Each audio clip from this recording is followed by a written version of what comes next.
Well, hello. Welcome back to Mindfulness Monday with Johnny Tiger. The date is Monday, June 23rd, 2025.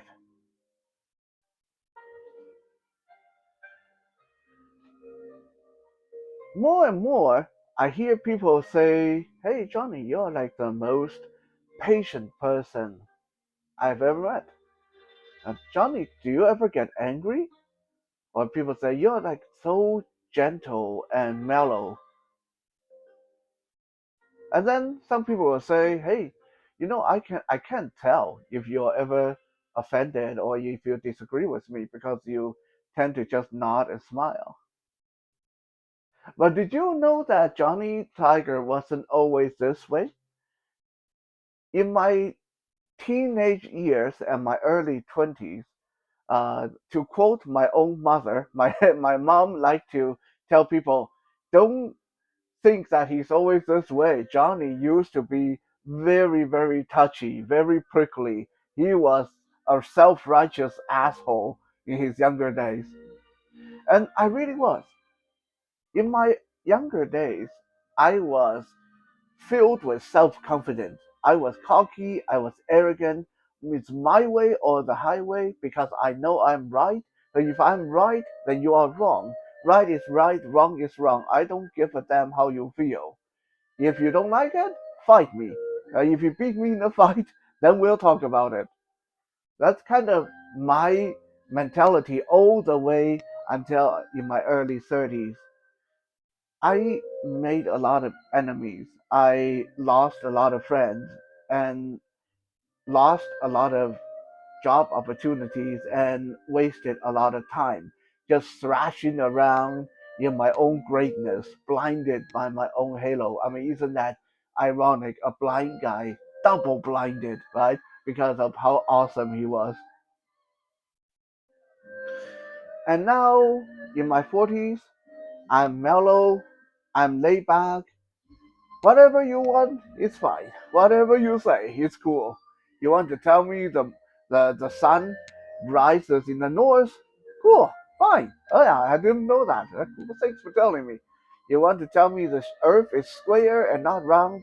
Awesome. Okay, that's unique. Cool. I'll go with that.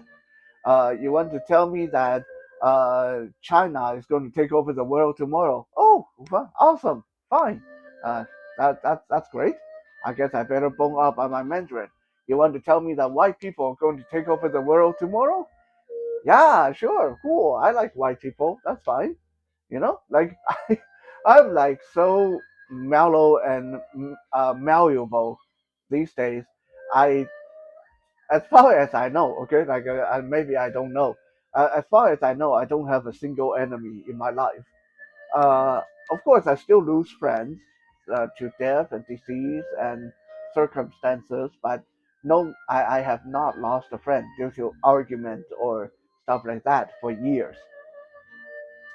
And people like to work with me on various projects. People like to have me on their team because I'm quiet. I am that guy who just keep his head down and make sure everything's done. So that is what I want to talk to you guys about today is sometimes in our society today, in this glamorous social media age, we like to promote big personality, bright, uh, very visible halos and very noticeable accomplishments and unique styles and all that stuff. But if you get drawn into that trap, it will come back and bite you on the butt once you start to get established. Yes, it is true. Having a big personality, having unique personality, and something different about you, and be that oh wow that guy is really cool. That chick is really different. Will help you get discovered. Okay, it will help you to get discovered. But once you start climbing the corporate ladder, once you start being part of the team, that will quickly turn against you. And there are three reasons why. Number one, when your personality is too big, too obvious, too predictable, people know, oh, he is proud, so make sure you don't say anything about he did anything wrong. He is very brave, so make sure that you let him go do this part. Or he can lift a lot of weight, so let him carry this load. You guys don't do anything, right? When people know what you are and how you work, you are easily manipulated and exploited. Uh, Look back on history. How many people, nations, groups failed because of their unique personality and traits and being used against them? Romance of the Three Kingdoms, Guan Yu, Guan Gong, one of the like war god of Chinese history. How did he die? He died because he refused to listen to his underlings, to surrender or to stay put.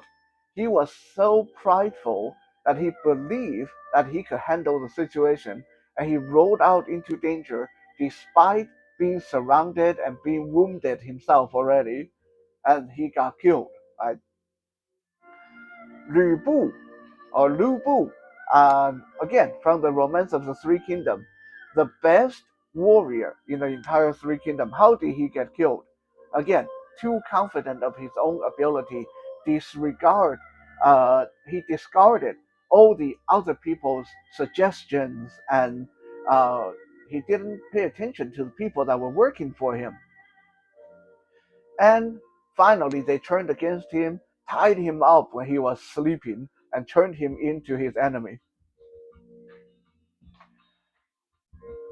And it is the same with nations. Look at Germany during the Second World War, Japan during the Second World War.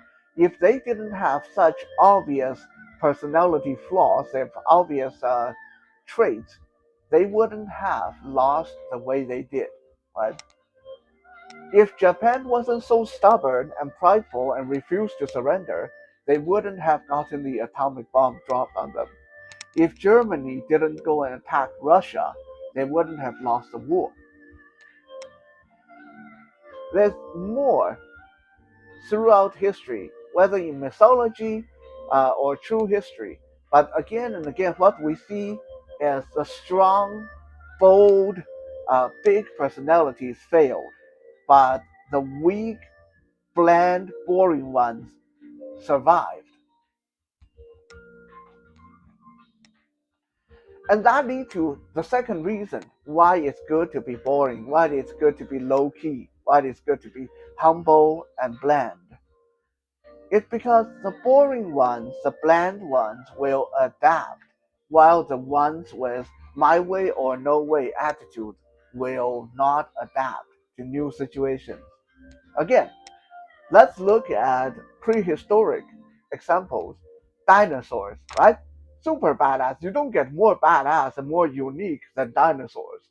So many different varieties, so many different body shape, body type, different uh, uh, biological advances. Like they were some of the best designed animals throughout history. They did not adapt. They are no longer here. Saber-toothed cat, top of the line predator, super badass, no longer here. But look at who survived for millions and millions and millions of years, outlasted dinosaurs, outlasted cave bears, outlasted uh, uh, uh, saber-toothed cat, outlast the woolly mammoth, turtles, okay, slow, boring turtles, sponges. I mean, what do sponges do? They just sit there and suck in water, in and out, in and out. Like these things are slow or they don't move at all in the case of sponges, but they survived, right? They adapt. They were okay when the world was falling apart because they were Okay, they didn't require much. But things like dinosaurs that require massive amount of food, massive amount of fuel, massive amount of living space, they didn't survive. And it is true in workplaces and in life too. I will almost always guarantee you that boring janitors, custodians that do the same thing, mop floors, carry buckets, and climb up and down stairs every day, do the same old boring job, will work longer and get a better retirement package and survive their senior years way better than this bright and shiny star you see on social media today. Because that bright and shiny star, whether it be a figure skater, whether it be a makeup artist, whether it be a bodybuilding champion, 5 years from now, they most of them are nothing. 5 years from now, they're forgotten, replaced, and bye bye because they can't adapt. The last reason why having a bland personality and a nice low key outlook can help you in the workplace is it will help you be trusted and promoted way better than if you have a strong personality. In my own workplace at the martial arts studio, okay, almost 100% of the time, if the head instructor needs someone to sub for him, let's say he got a sick day or he's busy today, he needs someone to sub, I am never his first pick.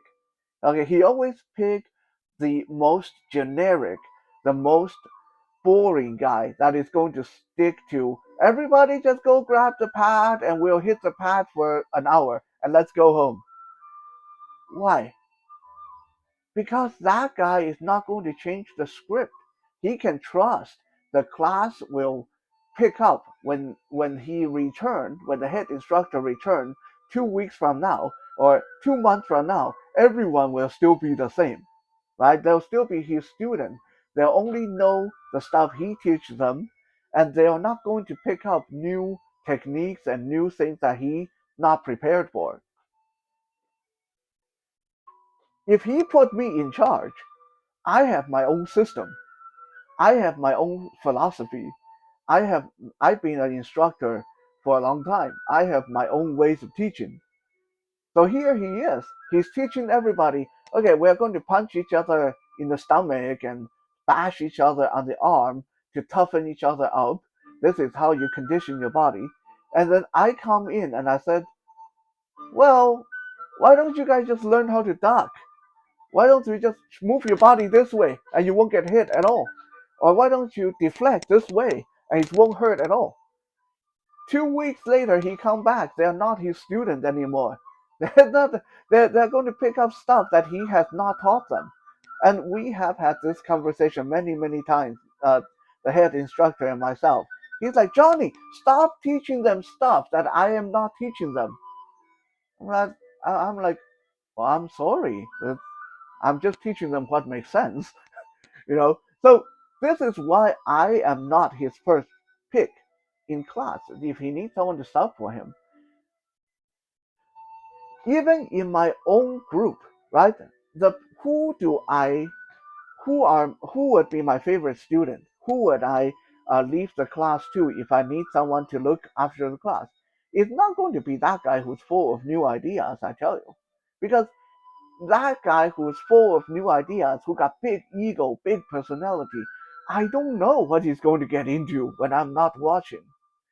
If I hand the class over to that good old reliable boring person who does everything they're told, then I can trust that I can uh, have the class back the way I left it when I'm back. I don't need to fight them tooth and nail every step of the way, trying to figure out are they going to do what I told them to do or is it going to be a surprise tomorrow? So when you are in a workplace and you display too much personality, you end up being rejected and shunned by your higher up because they don't know when they can trust you or when is that big personality of yours going to rear its ugly head and you are going to change the whole curriculum on them. Again, let me stress this part. I'm not saying that you should always be low key. I'm not saying that you should always hide in the corner because if you do that, you won't get discovered. But once you get discovered, once you get your legs under you, once you get going, it's time to rear in all that personality, all that attitude.